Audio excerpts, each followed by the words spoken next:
Hi, Hi, Karen. how are you? I am doing well. How about you today?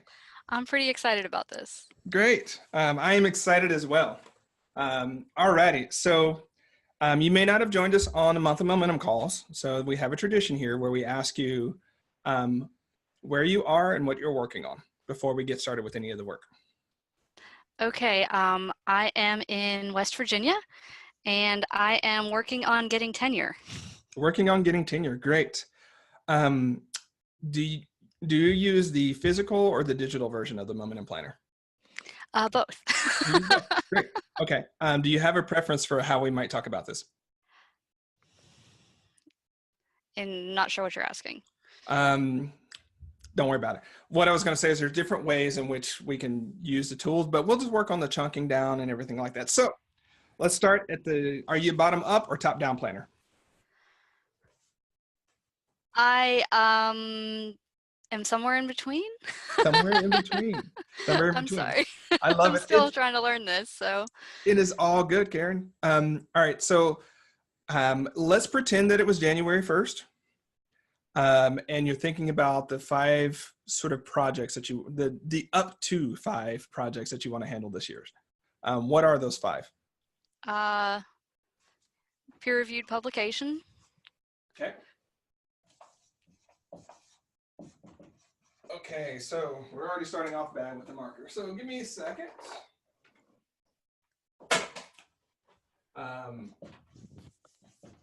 So you got a publication. What else? Field research project. Okay. What else? And I'm not sure if this would fall into the project side of things, but I do community programming. So I don't know, that's part of like my normal job. That's not one of the big projects I need to accomplish, but it still takes up a lot of time. So do I Yes. make a spot for it? Yes. I'm going to write it down and then we'll talk about how to handle it. So community, what did you say? Education. Community education. Anything else? I have a family and I need to spend time with them. Okay. um, That's great. but also I do a podcast, a weekly podcast.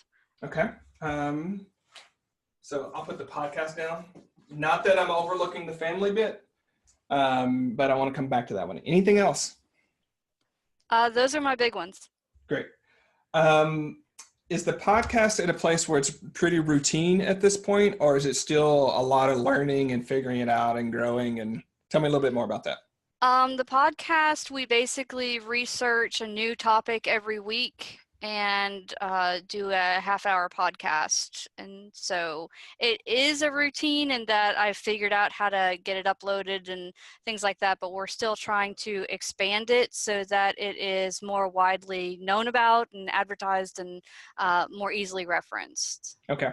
Okay. I'm going to leave it up. So what I'm asking, this is for everybody. So thanks for being a willing participant here, Karen. Sure.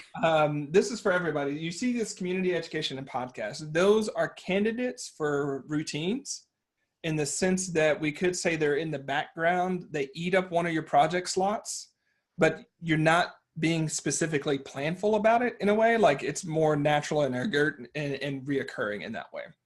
Sometimes though, for instance, in the community education, if you were taking a new position or your responsibilities were changing, so on and so forth, then I would probably say, yeah, we probably need to sort of get that on the board to figure out what that's going to look like. Does that make sense? Yeah, I think so. Okay.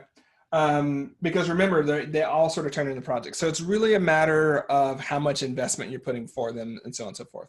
The reason your family's not up here is because you didn't mention something major like wanting to grow your family or, divorce or anything like that. I understand like why you wouldn't want to mention any of those two, but there didn't seem to be anything that's super disruptive besides the great day-to-day sort of, getting about it that we do. Does that seem true?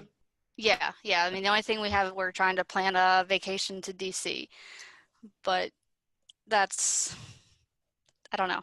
I don't know how that falls in there, so. Cool. All right. For purposes of, you can see how we can go through and we can chunk all of these out. But so we can talk to some other folks. Which one of these do you think you need the most help on getting your mind wrapped around how to make it work? Publication. Publication, great. But also, Karen, good job. You still didn't break 5. I've been working on that. Thank you. Or not thank you. It's great to hear. So publication, have you started it already? I have got partners lined up, and we are finishing up the survey tool right now. Okay. So I'm just going to go ahead and put those down. So about how long was collecting partners? Was that like a month size thing, or was that like a quarter size thing? That was more of a week size thing. More of a week size thing. Okay. So it seems like you're still in either the scoping or planning stage of it, or are you past that? We're still in the scoping and planning stage. All righty, great.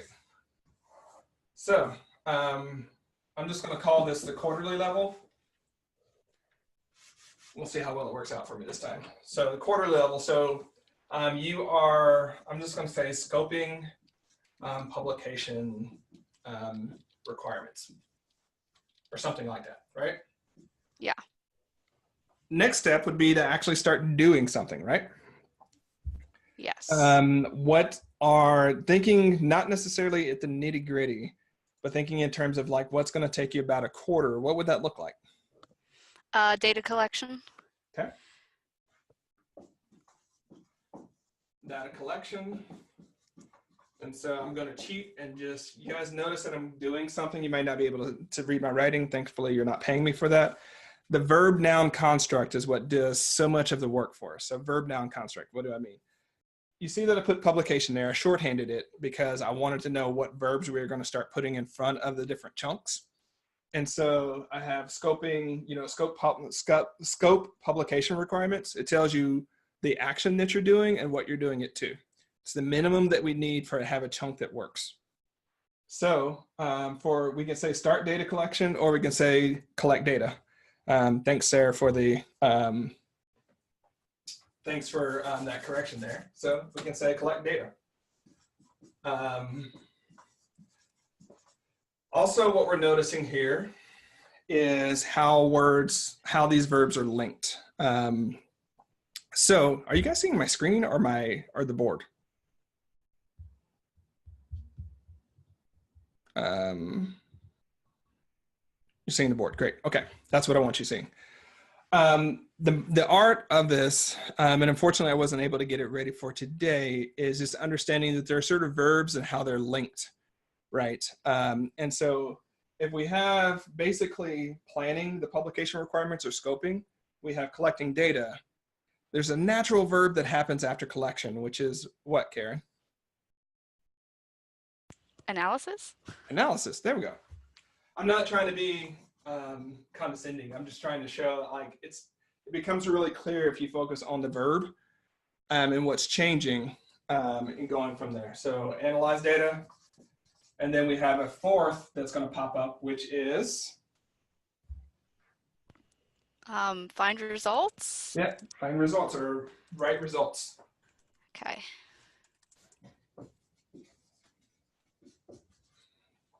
Now we could come down at the monthly level and say, all right, it's January.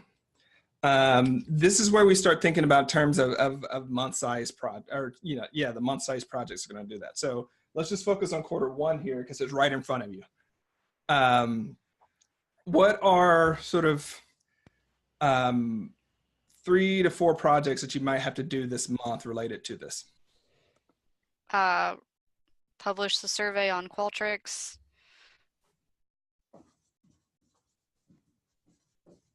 Okay.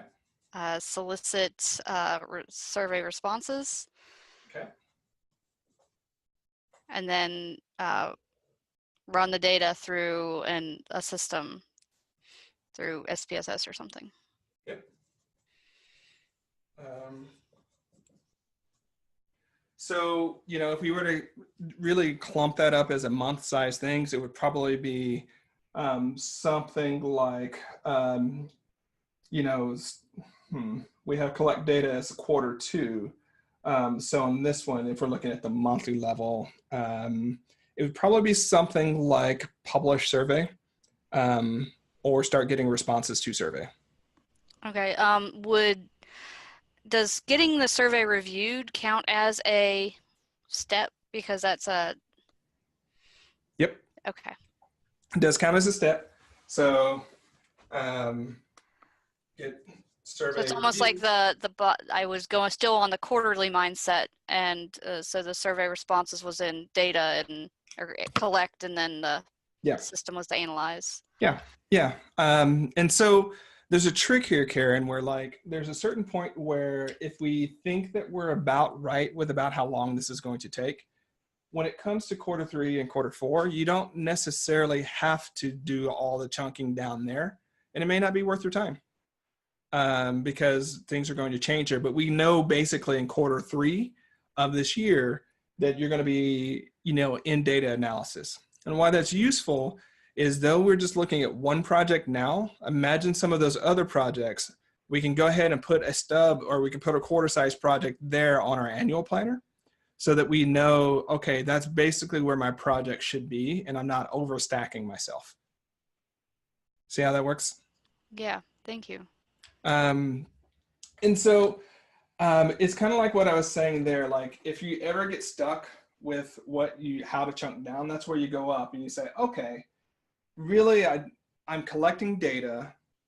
So what are the projects that are relevant to creating data? Like how do I convert that into action? And that's how you're going to go down to the monthly perspective. That's how you're going to go down below, right? If you're too in the nitty gritty and you're like, I don't understand where I am with things, that's where you dial it up so that you can start getting, the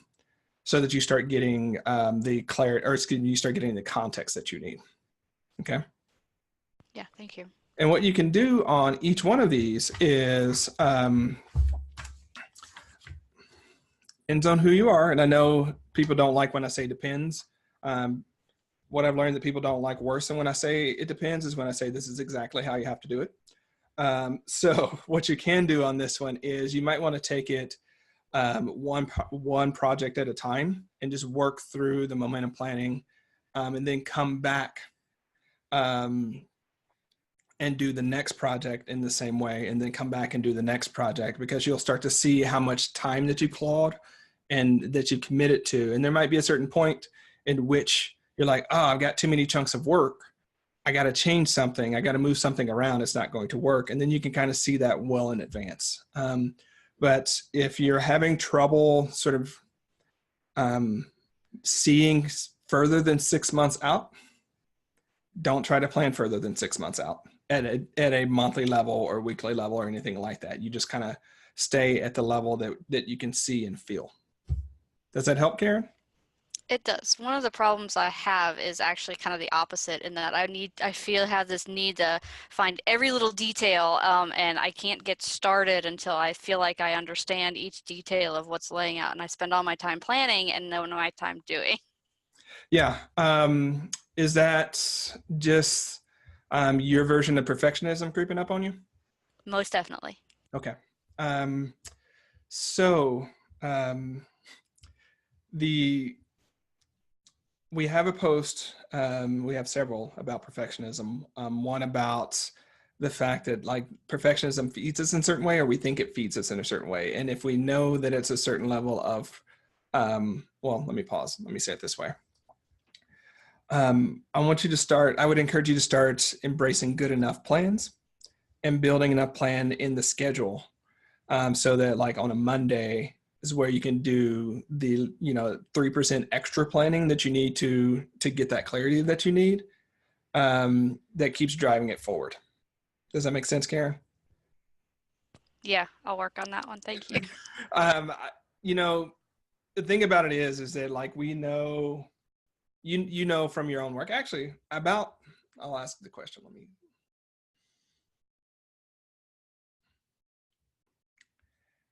At what point in the future do you know that your plans are really not going to hold up very well?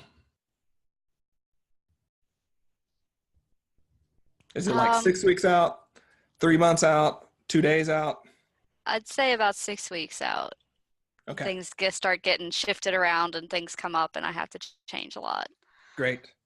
Thanks for being honest about that. Because what that means is when you do your monthly momentum planning, when you sit down for the month, that's a perfect time for you to be thinking about what might be shifting, and you can get ahead of it that way. And that's, I think, for you, the monthly planning cycle and how you do that and the focus blocks that you put towards there. It's going to be a really good way of saying it. Because if you're doing that, you spend a focus block doing that about once a month, then, that 6 weeks, you still have sort of 2 weeks of squish room that you won't really fall behind on. It's what you have to watch out for is when you get so, what we want to avoid is doing that big planning dump like in January and then not coming back to it.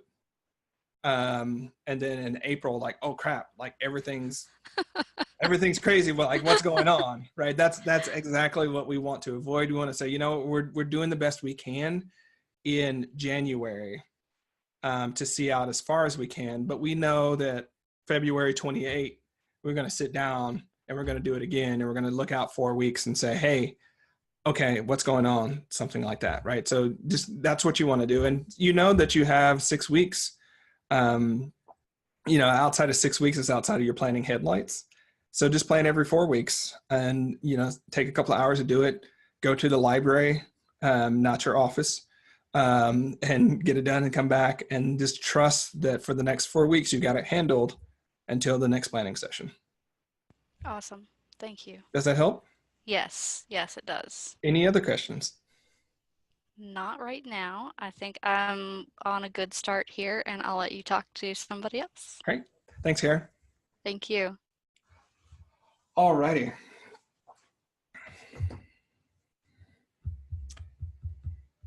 Everybody say thanks to Karen. That was a wonderful example. Really appreciate that one. Karen, you're seeing a bunch of people say thanks.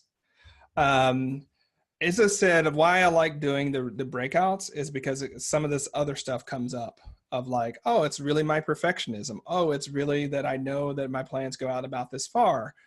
That's where you can really start to learn about yourself and use the tools to help guide you. Remember, your plans are not straitjackets, right?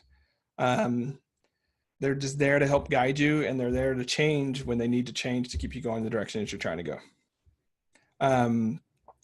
All righty. So let's pull someone else on.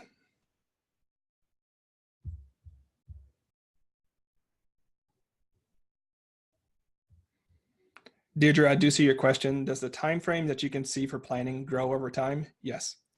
I was just thinking the other day that, for instance, for Team PF, I think we're starting to be able to feel out to 18 months.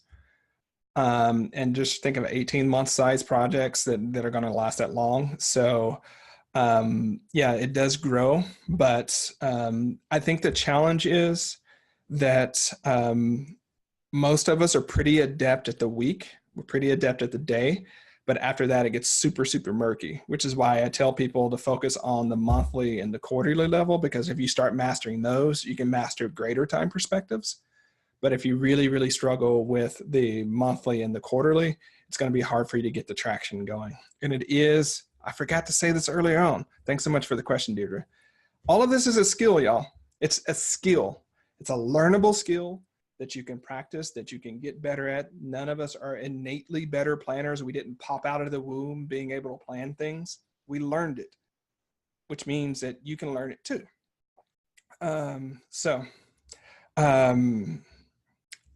You just have to sort of know how to get started in it.